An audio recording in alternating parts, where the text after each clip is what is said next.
আসসালামু আলাইকুম। সপ্তম শ্রেণীর সুপ্রিয় শিক্ষার্থীবৃন্দ, আশা করছি তোমরা সকলে ভালো আছো। আজকে শুরু করব তোমাদের ডিজিটাল প্রযুক্তির 86 নম্বর পৃষ্ঠা থেকে। এই ছকটি আমরা পূরণ করব। চলো শুরু করি। এখানে কিছু লেখা রয়েছে, এগুলো তোমরা পড়ে নিবে নিজেদের মতো করে। আমরা ডিরেক্ট আনসারে চলে যাব। আচ্ছা বন্ধুরা, আমরা পিনা আর ন্যানোর গল্প থেকে তারবিহীন নেটওয়ার্ক সম্পর্কে জানলাম। আমাদের চারপাশে কি এমন তারবিহীন নেটওয়ার্ক আছে? একটু খুঁজে দেখি তো আমাদের শ্রেণীকক্ষের মধ্যে বা আমাদের স্কুলের তারবিহীন নেটওয়ার্ক আছে কিনা। নিচের ছকটি পূরণ করি। স্কুলের মধ্যে তারযুক্ত নেটওয়ার্ক, স্কুলের মধ্যে তারবিহীন নেটওয়ার্ক, কোন কোন ডিভাইসে তার আছে এবং কোন কোনগুলোতে নেই তা আমরা এখন লিখব। এখানে প্রথমে একটি করে দেওয়া রয়েছে।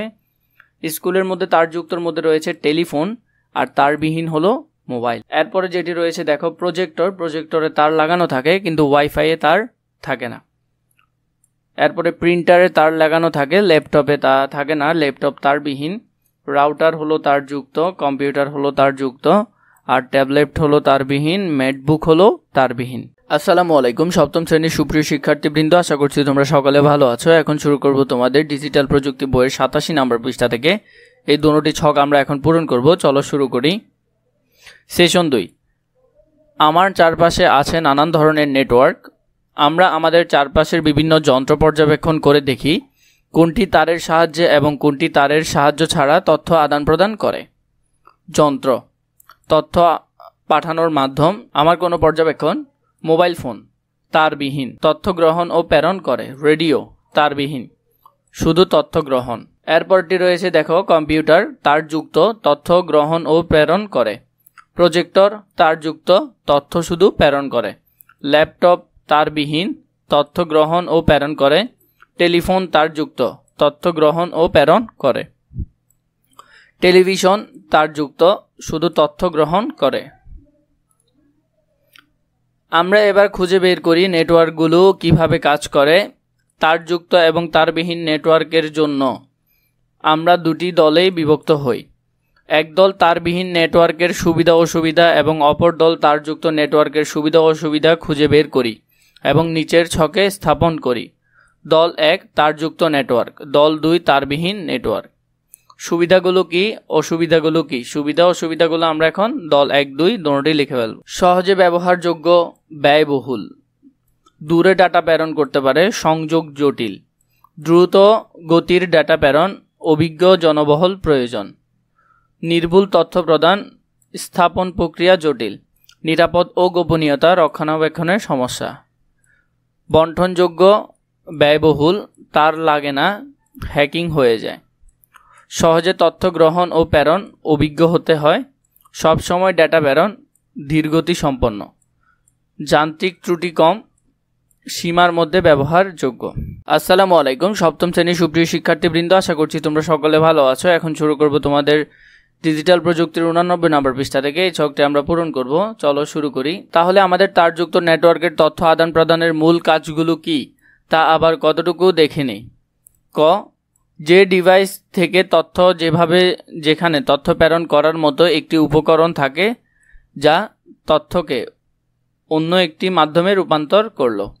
রূপান্তরিত তথ্য একটি তারের মাধ্যমে যে ডিভাইসে পৌঁছানোর কথা সেখানে গেল। যে ডিভাইসে তথ্য গ্রহণ করলে সেটি রূপান্তরিত তথ্যকে আবার আগের অবস্থার মাধ্যমে ফেরত নিয়ে এলো। টেলিফোনের পাশাপাশি অন্য সব তারযুক্ত নেটওয়ার্কই সচরাচর এই সাধারণ পদ্ধতি অনুসরণ করেই তথ্যর আদান প্রদান করে। এবার চলো একটা কাজ করা যাক। আমরা অ্যালগোরিদমের মাধ্যমে একটি কাজ করার ধাপগুলো লেখা শিখি। টেলিফোনের মাধ্যমে তথ্য আদান প্রদানের ধাপগুলো নিয়ে একটি অ্যালগোরিদম নিচে লিখে ফেলি। চলো। ধাপ 1, একটি টেলিফোনে কথা বলি। ধাপ 2, আমার বলা কথা মাইক্রোফোন দিয়ে ইলেকট্রনিক সিগন্যালে রূপান্তর হলো। ধাপ 3 দেখো রূপান্তরিত তথ্য এটি আমার তারের মাধ্যমে গন্তব্য ডিভাইসে পৌঁছানো। 4 নম্বর ধাপ, রূপান্তরিত তথ্য পুনরায় আগের অবস্থানে ফেরত আসলো। 5ম ধাপে টেলিফোনে কথা শুনি। আসসালামু আলাইকুম সপ্তম শ্রেণীর সুপ্রিয় শিক্ষার্থীবৃন্দ, আশা করছি তোমরা সকলে ভালো আছো। এখন শুরু করব তোমাদের ডিজিটাল প্রযুক্তির 90 নম্বর পৃষ্ঠায়। এই ছকটি আমরা পূরণ করব। চলো শুরু করি। প্রথমে একটি ডিভাইস থেকে তথ্য পাঠালাম। রেডিও তরঙ্গের মাধ্যমে সেই তথ্য একটি নেটওয়ার্ক টাওয়ারের কাছে গেল।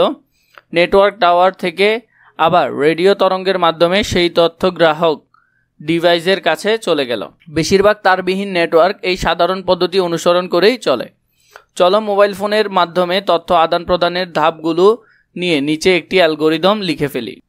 অ্যালগোরিদমের প্রথম ধাপ দেখো, মোবাইল ফোনে কথা বলি। দ্বিতীয় ধাপে আমার বলা কথা রেডিও তরঙ্গের মাধ্যমে নেটওয়ার্কের টাওয়ারে গেল। তৃতীয় ধাপে নেটওয়ার্ক টাওয়ার থেকে তথ্য আবার রেডিও তরঙ্গের মাধ্যমে গ্রাহকের মোবাইলে গেল। গ্রাহক আমার বলা কথা শুনল।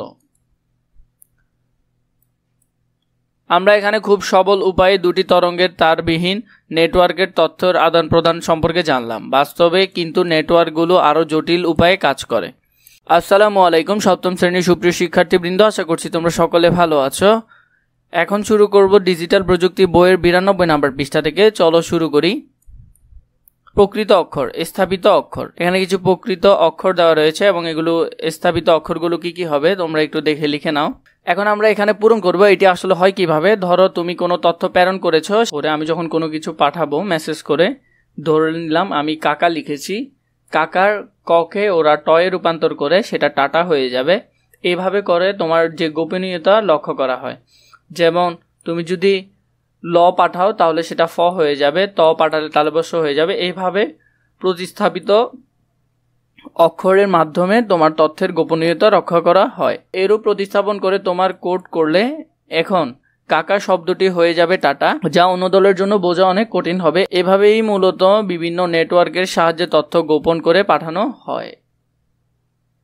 আসসালামু আলাইকুম সপ্তম শ্রেণীর সুপ্রিয় শিক্ষার্থীবৃন্দ, আশা করছি তোমরা সকলে ভালো আছো। এখন শুরু করব তোমাদের ডিজিটাল প্রযুক্তি বইয়ের 94 নম্বর পৃষ্ঠা থেকে। এই ছকটা আমরা পূরণ করব। আমরা দেখতে পেলাম স্যাটেলাইটের অবস্থান কোথায় এবং আমাদের অবস্থান কোথায়, এখান থেকে দেখে নাও। স্যাটেলাইটটি হলো এখানে আর বাংলাদেশ হলো এখানে, অনেক দূরে অবস্থান। স্যাটেলাইট হচ্ছে বিনা তারের যোগাযোগ করার আরেক ধরনের নেটওয়ার্ক। সেটি আমাদেরকে তথ্য আদান প্রদান করতে সাহায্য করে। দুর্গম এলাকায় অবস্থান খুঁজে বের করার জন্য স্যাটেলাইট ব্যবহার হয়। ব্যক্তিগত কাজে স্যাটেলাইট, ব্যবসা ক্ষেত্রে স্যাটেলাইট। চলো আমরা এই ছকটি পূরণ করি। ব্যক্তিগত কাজের মধ্যে প্রথমে নিজের অবস্থান খুঁজে বের করা, বিভিন্ন জায়গা সম্পর্কে জানতে, সঠিক পথ খুঁজে পেতে, আবহাওয়া পূর্বাভাস জানতে, এক দেশ থেকে অন্য দেশে যোগাযোগ করতে। ব্যবসায় ক্ষেত্রে কি কি ব্যবহার করি? ব্যবসায় ক্ষেত্রে আমরা স্যাটেলাইটের কিভাবে ব্যবহার করি? প্রত্যন্ত এলাকায় টেলিযোগাযোগ বৃদ্ধিতে, ইন্টারনেট সেবা বৃদ্ধিতে, সম্প্রচার বাড়াতে, কেবল টিভি সেবার মান উন্নত করতে, চিকিৎসার মান উন্নত করতে। আসসালামু আলাইকুম সপ্তম শ্রেণীর সুপ্রিয় শিক্ষার্থীবৃন্দ, আশা করছি তোমরা সকলে ভালো আছো। এখন শুরু করব তোমাদের ডিজিটাল প্রযুক্তি বইয়ের 96 নম্বর পৃষ্ঠা থেকে। এই ছকটা আমরা পূরণ করব। চলো শুরু করি। আগামী সেশনের প্রস্তুতি। কিভাবে বন্ধু নেটওয়ার্কে আরো শক্তিশালী এবং গোপনীয় করা যায়, তার জন্য তোমার কৌশলগুলো লিখে আনবে। আর আমরা বন্ধু নেটওয়ার্ক থেকে কি কি সুবিধা পেতে পারি তা লিখব। বন্ধু নেটওয়ার্ককে আরো শক্তিশালী করার কৌশল। আরো শক্তিশালী করার কৌশলগুলো লিখতে পারো। একে, নেটওয়ার্কের গোপনীয়তা রক্ষা করা, তথ্যকে এনকোড করে পাঠানো মানে চেঞ্জ করে পাঠানো,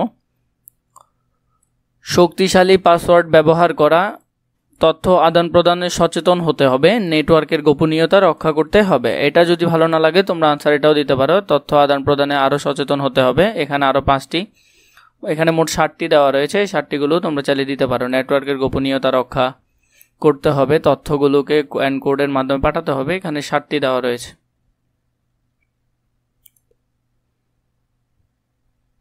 আসসালামু আলাইকুম সপ্তম শ্রেণীর সুপ্রিয় শিক্ষার্থীবৃন্দ, আশা করছি তোমরা সকলে ভালো আছো। এখন শুরু করব তোমাদের ডিজিটাল প্রযুক্তি বইয়ের 98 নম্বর পৃষ্ঠা থেকে। এই দুটি ছক আমরা এখন পূরণ করব। চলো শুরু করি।